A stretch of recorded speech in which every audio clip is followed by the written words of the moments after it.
From the House of the Temple in Washington, D.C., this is the Tyler's Place Podcast, a podcast by Freemasons for Freemasons, brought to you by the Supreme Council of the Scottish Rite, Southern Jurisdiction, Mother Supreme Council of the World. I'm your host, Maynard Edwards, 32nd degree KCCH, and I'm a terrible magician. Yes, it's true. I'm a magician, but I'm not a very good magician. It's just a hobby of mine and something that I really have loved for many, many years.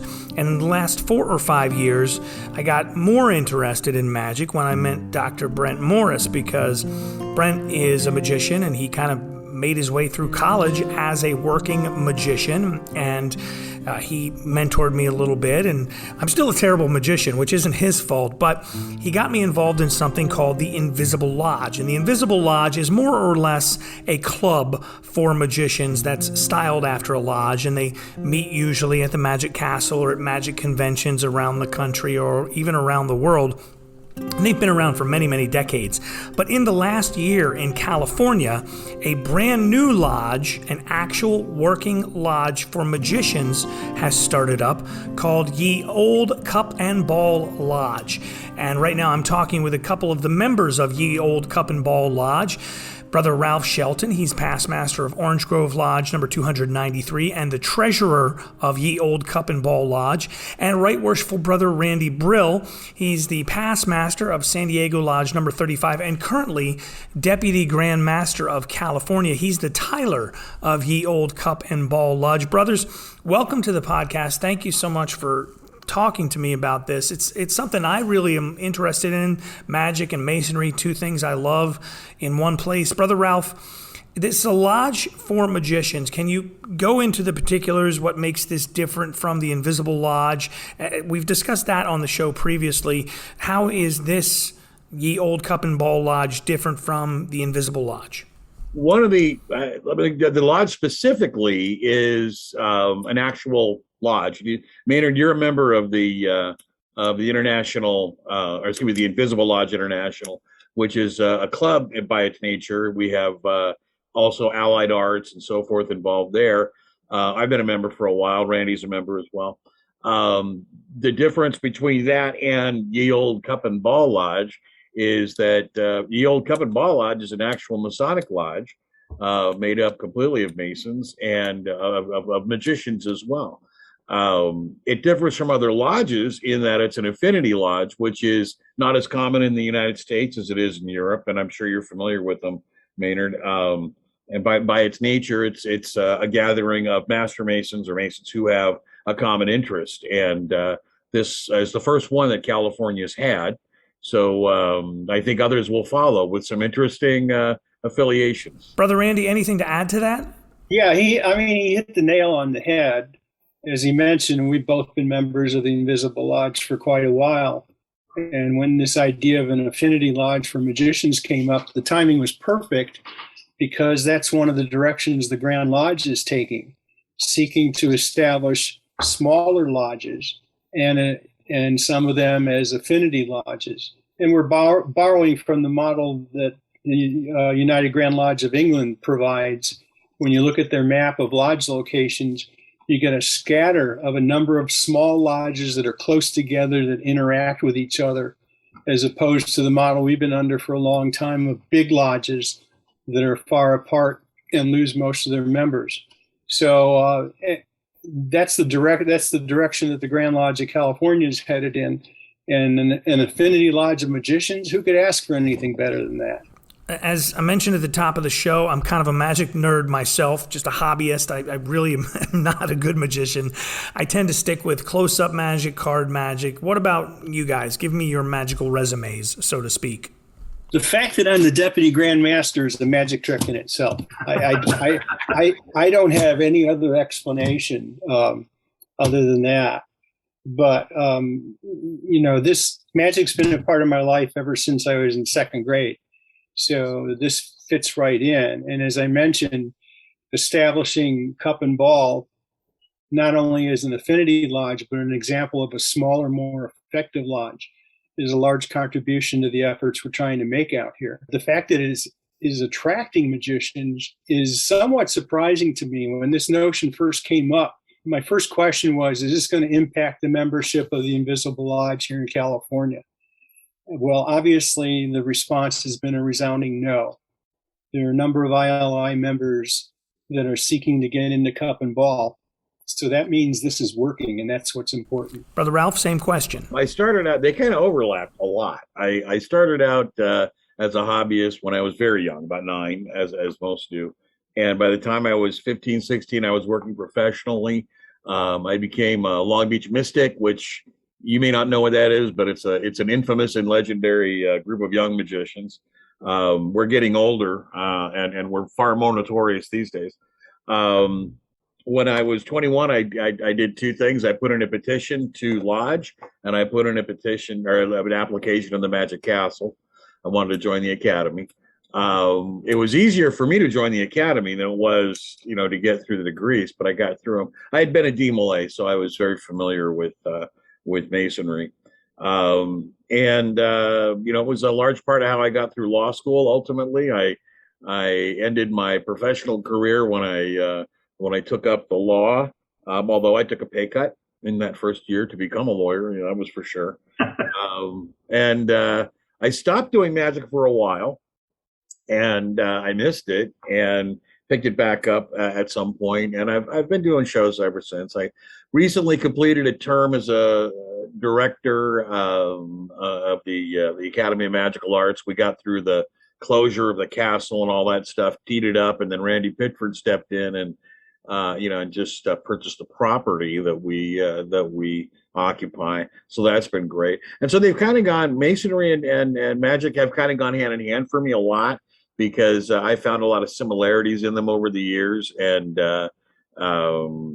there's certainly certainly a very similar spirit among the members of both fraternities. There's a really long history between magic and illusion, and I guess we should say we're talking strictly about illusion, not anyone trying to perform actual witchcraft, but magic and illusion and Freemasonry.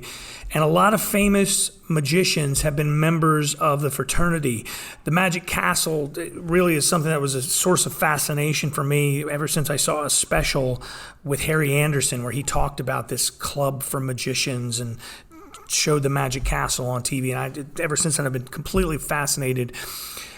And I actually got to go once when I was initiated into the Invisible Lodge, and I just cannot wait to get back. But as far as the Cup and Ball Lodge, when did you guys get your charter? The Magic and Masonry has been around for a long time, but the old Cup and Ball Lodge, it's only been about a year that you've been chartered, right? We actually got our dispensation last year. I got a call. Not too late. I think it was right about the time of the pandemic shutdown from the Grand Secretary's office. And they said, hey, we're looking at doing affinity lodges as part of the 2025 plan.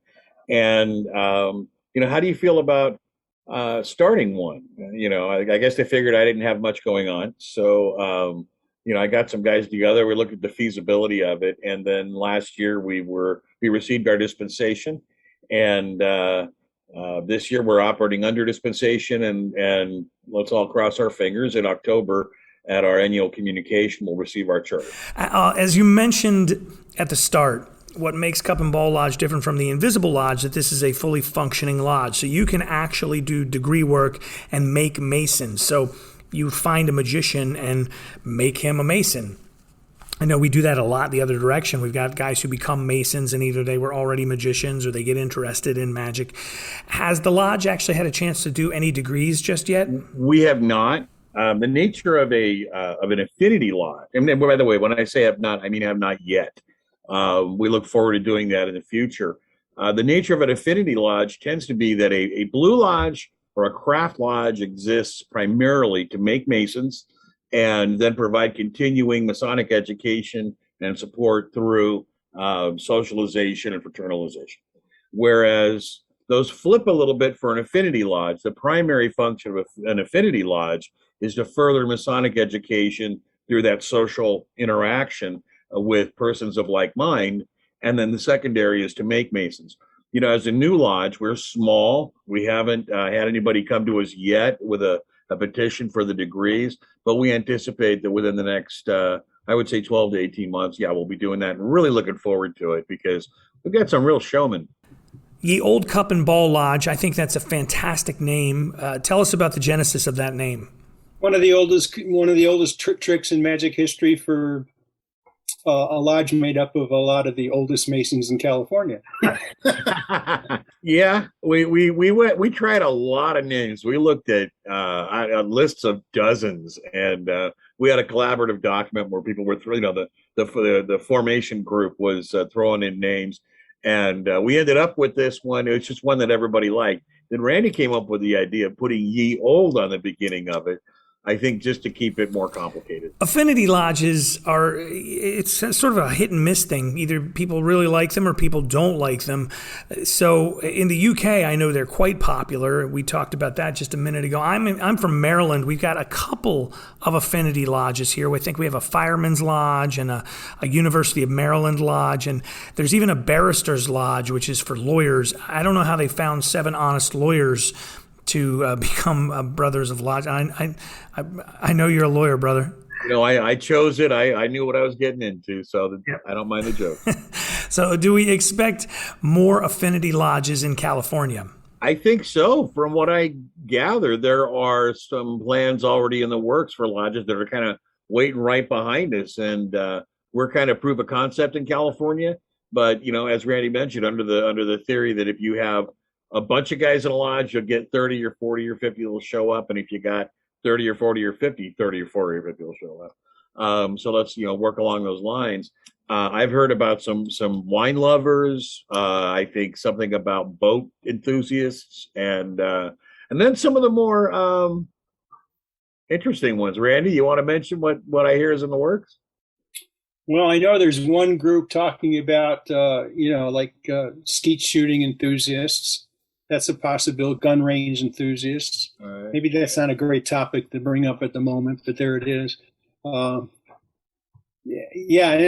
same. I've heard about the same ones that Ralph has, but we anticipate that we're going to get them lined up sooner or later.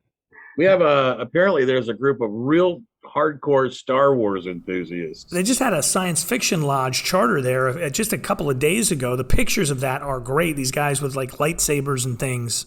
Oh yeah, there's in the UK. There's a Star Wars, a Star Trek, as well as a sci-fi. But here, this group is actually kind of specifically focusing on being a Jedi lodge. Well, hey, if you build it, they will come. And I guess that's what's happening with some of these affinity lodges all around the world, really. Let's talk specifically about this connection between magic, illusion, and Freemasonry throughout history.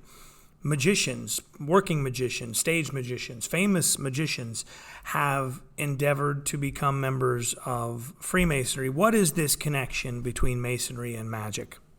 Oh, I think it's a no-brainer. The fact that Masonry has been shrouded in mystery for such a long time reinforces that kind of mentality, the keeping of secrets, the sharing of ideas. And so when I sat as Master 35, every once in a while I do something cute, like pull a rubber chicken out of the ballot box, make little lights appear. But I think the concepts go hand in hand. The similarities, like for a long time, I'm originally from Chicago, so I come out of the hotbed of Chicago close-up magic, and belong to an assembly of the Society of American Magicians.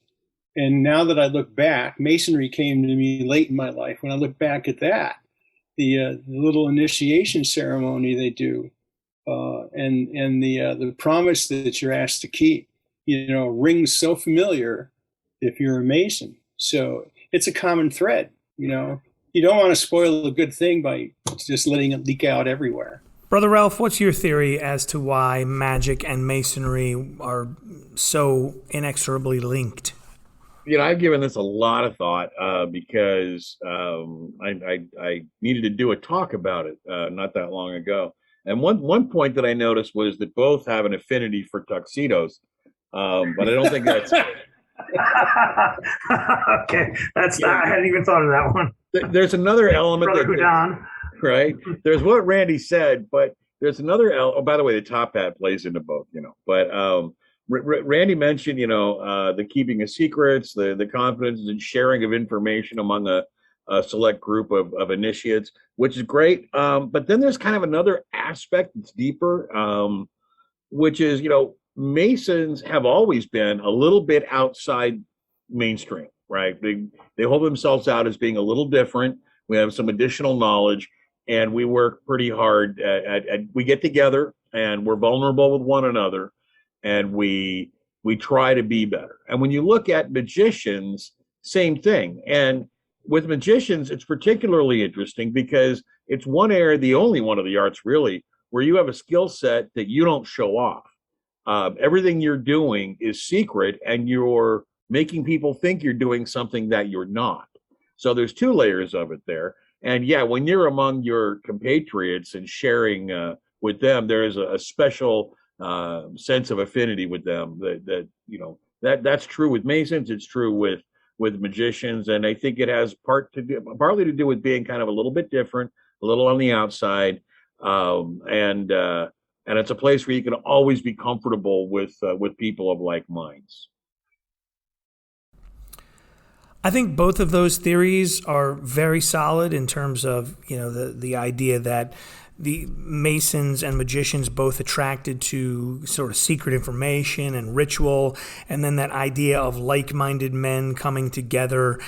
I think both of those ideas are very solid, but I've got one more component that I want to add to that, and that is that I think there's a traveling man component of this that should not be underestimated. And what I mean is, and this actually goes over into musicians as well as magicians, that in the early 20th century, and I guess even the late 19th century, the vaudeville era, when it was in its height, this is when you see a huge tie-in between magic and Freemasonry and musicians as well. And I think that part of that was sort of a safety network, if you will. In other words, if I'm traveling from town to town as a Mason, I know that when I get there, if I find a lodge or I find some Freemasons nearby and I need some help, or let's say I'm a traveling magician or a musician performer, I need to find guitar strings, or I need to find a place to get my top hat repaired, or buy food for my rabbit.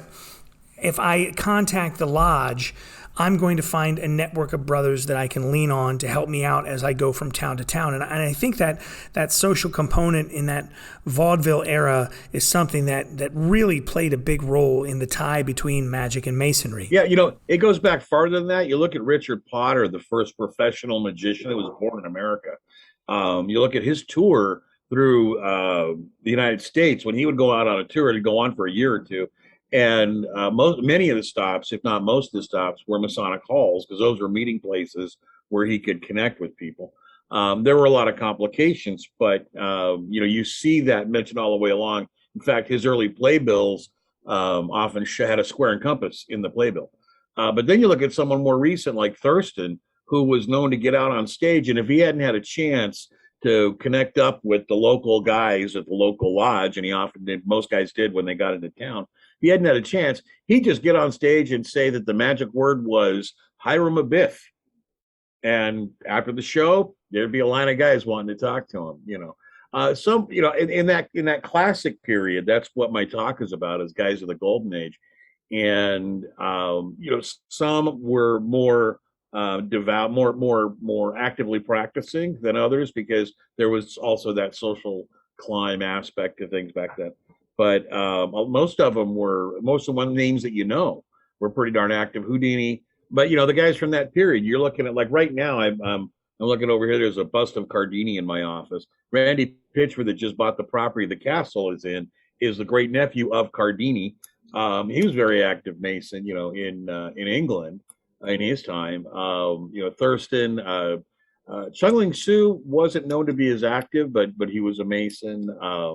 The Hermans, the whole Herman family. One thing that I want to do some research on when I, find the time between founding lodges and serving as a trustee, is I want to do some research to see, was Adelaide Herman a member of a Masonic organization or not?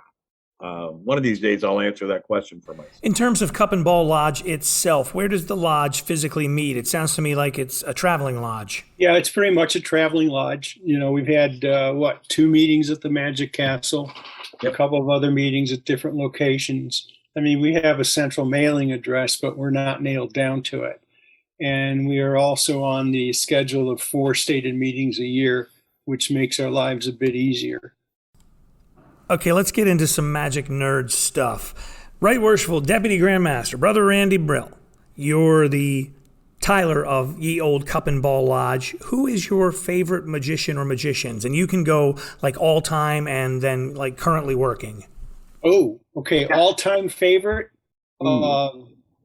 Eugene Berger, who passed away a couple years ago, because his style and his insight, his seriousness about developing routines and using the psychology to bring them off, was just always very, very, very impressive. Plus, the look he had, he was somewhat bald, long flowing beard, and this amazing basso profundo voice.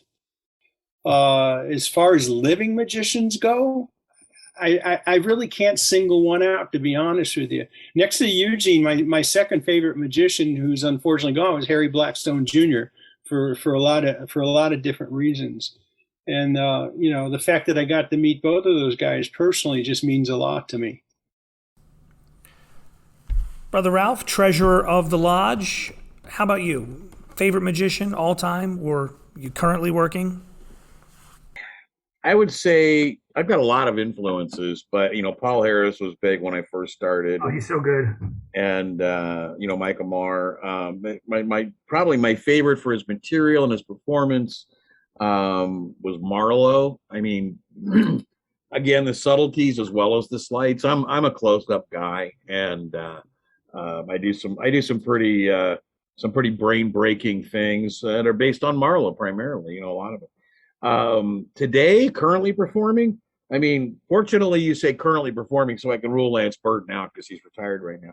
How long is that going to last? I know, great guy, really nice. By the way, I had a friend down in Rancho Santa Fe that threw a big event just about a month ago, and he hired Lance, flew him in. He brought in Amar, Shutogawa, he brought over from Japan. It was a great evening. Shoot's a friend of mine. I like his work, but again, I go back to Marlowe. Current performers, though, I love Penn and Teller. I like their irreverence and their creative thinking, the level the level of thinking that's behind their work. You look at their clear cups and balls, that's just mind blowing. But there are dozens of spectacular entertainers out there now. I'd say right behind them would be Matt King. I love his show. It's a family friendly, long-running matinee show. And then after that, you're getting into guys that are friends of mine, Kevin James, right, Mike Caveney, and whatnot. Mike and I go way back, and his stuff is clever, witty, and self-effacing. He's got a great line where he says, I'm talking about science, or as the English say, aluminium. And it's just one of the best lines, So I have a different kind of appreciation, I guess, at times, because I look at it both from a theatrical as well as a craft perspective. I'm embarrassed. How could I forget Penn and Teller? I think the world of Penn and Teller. I wasn't going to say it, man. I know how you feel, Also, let's not discount Fielding West. He's a brother. Fielding is fantastic. I just saw him at Magic Live. He's looking great. And heck of a good guy.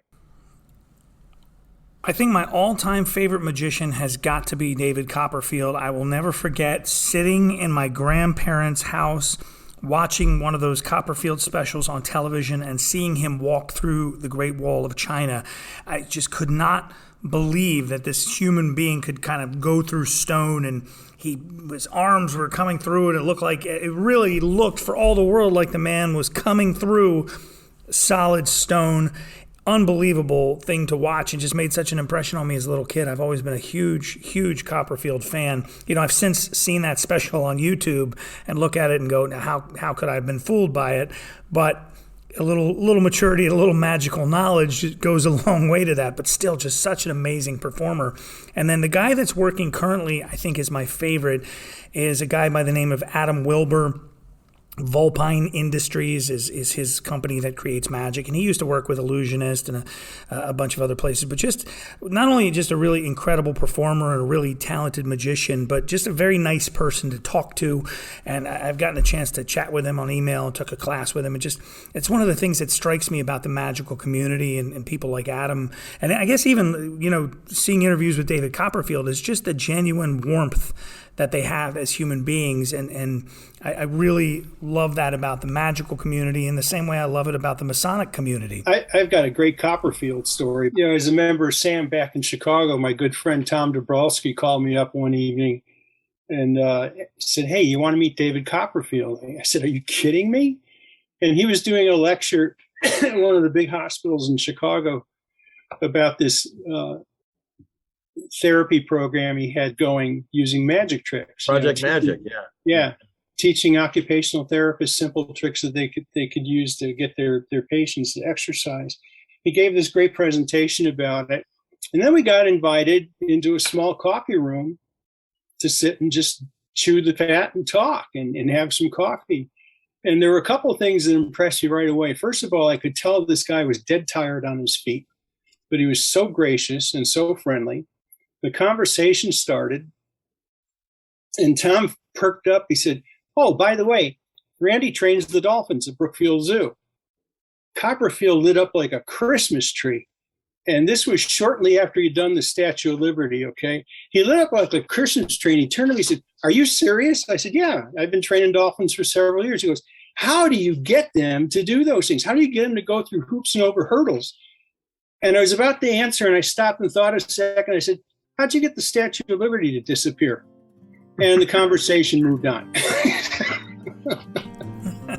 That is a great story. That is Deputy Grand Master of the state of California, Brother Randy Brill. He's the Tyler of Ye Olde Cup and Ball Lodge, a brand new lodge in California, an affinity lodge for magicians. And also joining us is Brother Ralph Shelton. He is the treasurer for Ye Olde Cup and Ball Lodge. Guys, I can't thank you enough for joining us and talking about Ye Olde Cup and Ball Lodge. If you're a Mason or a magician and you're interested in learning more about Ye Olde Cup and Ball Lodge, just do a quick Google search and you'll get their website, which is cupandball.freemason.org. Get you all the information about when the lodge meets and things like that online there. Quick Google search should bring that right up for you. Also, if you've got a question, a comment, an idea for the Tyler's Place podcast, you can drop me a line anytime, podcast@scottishrite.org. Thanks to everybody for tuning in and joining us. I'm Maynard Edwards, 32nd degree KCCH, Scottish Rite Freemason. I'll catch you next time right here on the Tyler's Place.